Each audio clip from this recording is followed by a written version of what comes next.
प्लासी की लड़ाई में जितने लोग मैदान में लड़ रहे थे उससे ज्यादा लोग मैदान के बाहर खड़े होकर तमाशा देख रहे थे, लड़ाई का परिणाम सुनने की प्रतीक्षा कर रहे थे। देश के भाग्य का निर्णय होने जा रहा था, मगर उस निर्णय में सारा देश शामिल नहीं था। विदेश मंत्री के नाते मैं अफगानिस्तान गया था।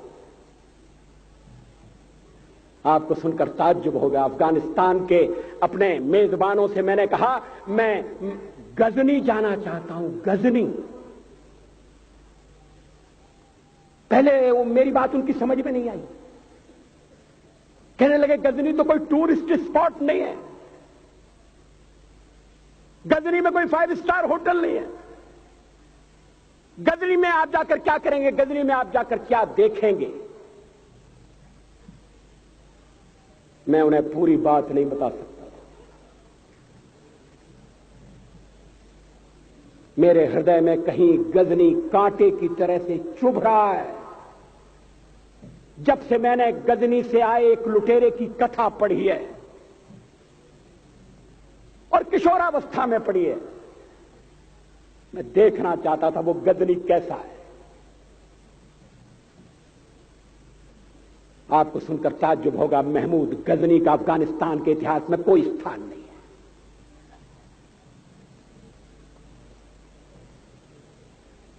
गजनी छोटी सी जगह है, छोटा सा गांव है। कल्पना करिए सैकड़ों साल पहले वहां धूल उड़ती थी, झोंपड़ियां थी, मगर एक लुटेरा लुटेरों को इकट्ठा करता हुआ सोने की चिड़िया को लूटने के लिए चला आया। आपस की फूट से जो राजा है वो लड़ेगा, जो क्षत्रिय है वो लड़ेगा।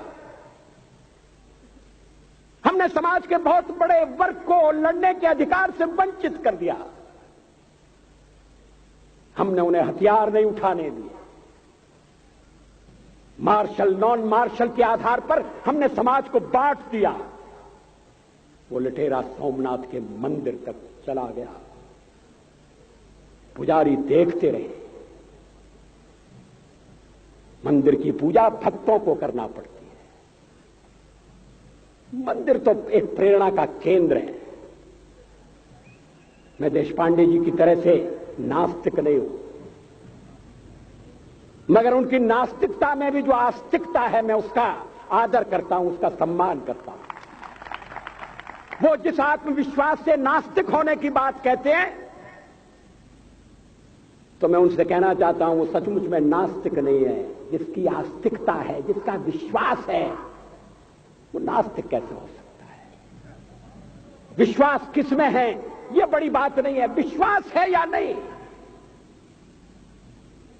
हमने समाज के बहुत से बड़े वर्ग को विश्वासहीन बना दिया।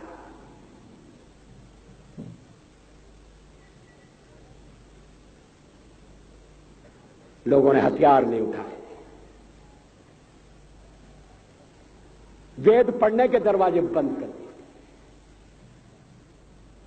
इसलिए हम पादाक्रांत हुए। अफगानिस्तान में मैंने एक बात और देखी। मुझे जिस होटल में ठहराया गया उसका नाम था कनिष्क। अफगानिस्तान एक मुस्लिम देश है। मुझे बड़ा ताज्जुब हुआ। मैंने कहा कनिष्क यहां कहां से आया? तो मेरे साथ अफगानिस्तान के विदेश मंत्री थे। मैंने कहा कनिष्क आपका कौन लगता है? कनिष्क से आपका क्या संबंध है? कहने लगे कनिष्क हमारा पूर्वज है, कनिष्क हमारा पुरखा है। He was one of our four father. मैंने कहा तब तो हमारे आपके पुरखे एक हैं। अफगानिस्तान के लोगों ने उपासना पद्धति बदली है, संस्कृति नहीं बदली। आज के भारत के परिवेश में यह सुनने के बाद थोड़ा विचित्र लगता है। हमारे यहां तो धर्मांतरण के साथ राष्ट्रांतरण होता है, ऐसा दृश्य दिखाई देता है।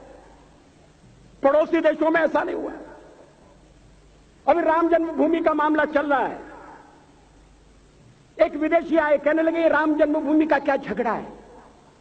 हमने कहा इस पर विवाद हो रहा है कि श्री राम कहां पैदा हुए थे, और जहां पैदा हुए थे वो स्थान उनके मंदिर के लिए प्रयुक्त किया जाए या न किया जाए।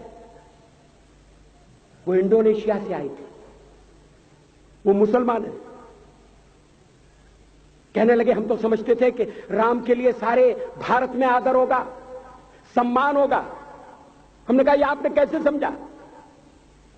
कहने लगे आप तो इंडोनेशिया आ चुके हैं, इंडोनेशिया में बहुत से लोगों ने इस्लाम स्वीकार कर लिया, मगर श्री राम को विस्मृत नहीं किया, श्री राम को भुलाया नहीं।